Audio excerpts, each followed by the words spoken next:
Hey everyone! Welcome back to San Francisco, the city where hills meet the ocean and old meets new. Yesterday, we took a bus from San Francisco to Yosemite National Park and got back really late. We were so tired that we crashed as soon as we got back.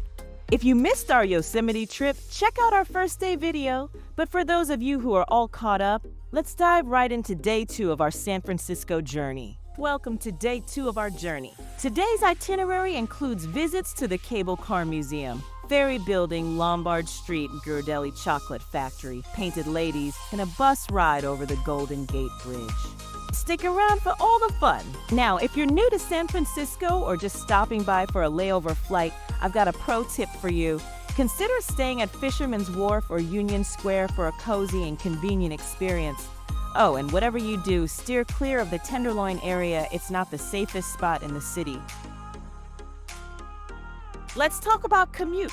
If you are visiting San Francisco for the first time, best way to get around San Francisco that I would recommend is to walk or take the cable cars or take a hop-on hop-off bus tour or take a cab if the attractions are quite far from your place where you stay. I wouldn't recommend to you to drive around due to 2 reasons. 1, the roads are crazy steep. Driving in this city is stressful due to aggressive drivers, bumper-to-bumper traffic, and high parking rates. And 2nd, there are lots of car break-ins. All right, back to the action. We stayed at Holiday Inn Express near Fisherman Wharf area. After having our breakfast, we walked towards Fisherman Wharf. We took a 1-day pass for the hop-on hop-off bus tour. We boarded the bus at Fisherman Wharf and got down at Chinatown, walked about 15 minutes to our first spot, Cable Car Museum. Riding one of the iconic cable cars is a popular thing to do in San Francisco, but getting to explore them up close takes the experience to a whole other level. This museum is open daily from morning 10 a.m. to 4 p.m. There is no entry fee. This free museum is a thrill for kids as well as for grown-ups who have wondered how the historic cable car system really works. It was fascinating to see these huge wheels are actually pulling the cable car on the road. Cable cars function by use of a grip.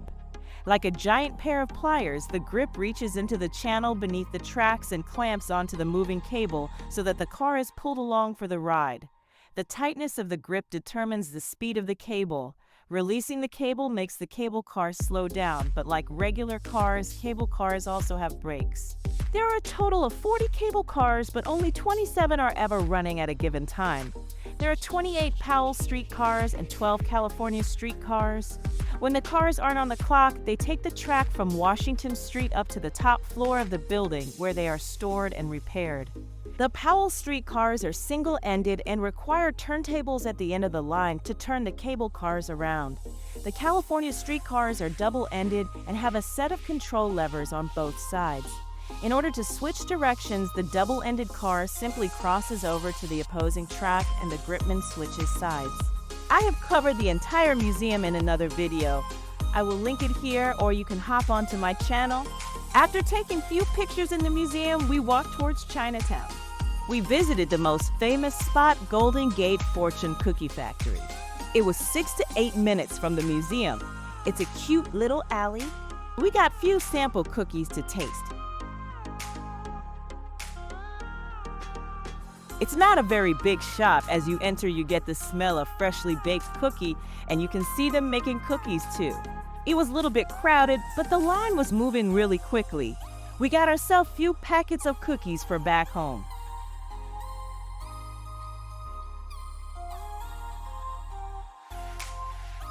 Next up, we hopped back on the bus from Chinatown and got down at Embarcadero Center, walked for 5 minutes, and we reached this gorgeous building with a huge clock. This is the Ferry Building. The building is absolutely gorgeous, both inside and out. There is a large clock tower that was modeled after the 12th century Ghirardelli Bell Tower in Seville, Spain. The building survived through 2 major earthquakes in the San Francisco area. Isn't that interesting? We walked inside. There are lots of restaurants and shops. These restaurants and shops are open from morning 7 a.m. to 8 p.m. We were hungry by that time, so we had our lunch here. It was delicious. From this point, there are daily ferry connections from San Francisco to Treasure Island, Angel Island, Alameda, Oakland, Vallejo, Sausalito, Larkspur, Richmond, Berkeley, and South San Francisco. I have covered the entire Ferry Building in another video. I will link it here, or you can hop onto my channel. After finishing our lunch, we took few pictures, and then we headed back to Embarcadero Center and boarded the bus. The bus took us through the Union Square Civic Center, City Hall, and soon. I have a separate video of exploring San Francisco on a bus tour. I will link it here, or you can go to my channel. We got down at Alamo Square. From the bus stop, we walked 5 minutes to reach the Alamos Park. From there, we could see the famous painted ladies. Have you ever watched the series Full House? Being at Alamo Park brought back all those memories for me. Drop a comment below if you've seen the series and which character you relate to the most. Personally, I'm all about Michelle. Got it, dude.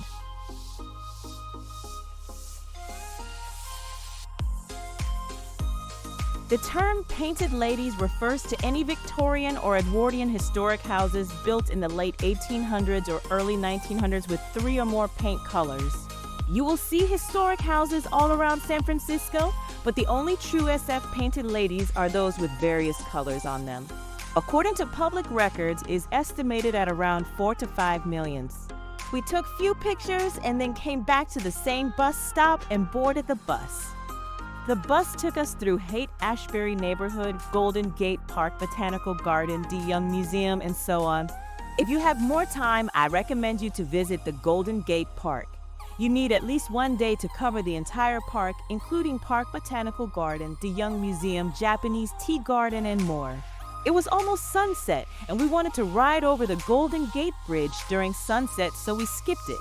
You can view this iconic bridge from 7 viewpoints. Fort Point National Historic Site, Baker's Beach, Fort Baker, Crissy Field, Battery East Vista, Land's End, Golden Gate Overlook. We crossed the bridge with a sunset background. It was awesome. The bus took us to other side of the bridge. We got down and took pictures and hopped back into bus, and it drove us back to Lombard Street. If you have time, try to visit Crissy Field or any of the 7 spots for a sunset or sunrise view of Golden Gate as a background. These are the best picture spots. We had a chance of taking a bus over the bridge as well as sail under the bridge. Check out my next video where we will be taking a cruise under this magnificent bridge. The other side of the bridge, there are 2 more famous spots. One would be small charming town known as Sausalito, and second would be Muir Woods. It's known for its towering old growth redwood trees. If you are skipping the Yosemite Valley tour, then I would highly recommend a half-day trip to Muir Woods. Do you guys see a small island? It's the Alcatraz Island. This is one of the city's most popular attractions. A visit to the island includes a tour of the cell house where visitors can see how the prisoners live. If you guys are interested, you can spend a half day exploring Alcatraz. Oh, one more thing, you could rent a bike and ride across the bridge. If you like riding bikes and you have time, I would highly recommend renting a bike. After all the sightseeing, we got down at Lombard Stop.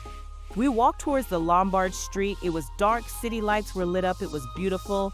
But to have a proper view of the crooked street, we have to be back tomorrow in daylight. I would recommend visiting Lombard Street in daytime. Check out my next video where we will be exploring Lombard Street during daytime. After clicking pictures at Lombard Street, we walked around 10 minutes to Ghirardelli Square. We got ourselves a hot chocolate and sundae. Don't miss this spot if you love ice creams and chocolates. I have covered Ghirardelli Square in another video. I will link it here, or you can hop onto my channel. With this sweet treat, we have come to the end of day 2 of our San Francisco trip. I hope you had a blast exploring San Francisco with us. My videos are here to make your next trip even more awesome. Share your San Francisco adventures in the comments if you've been there before. Don't forget to hit that like, share, and subscribe button to keep the excitement going. Thanks for watching, and get ready for day 3 of our San Francisco adventure. Stay happy, stay safe, and keep on traveling.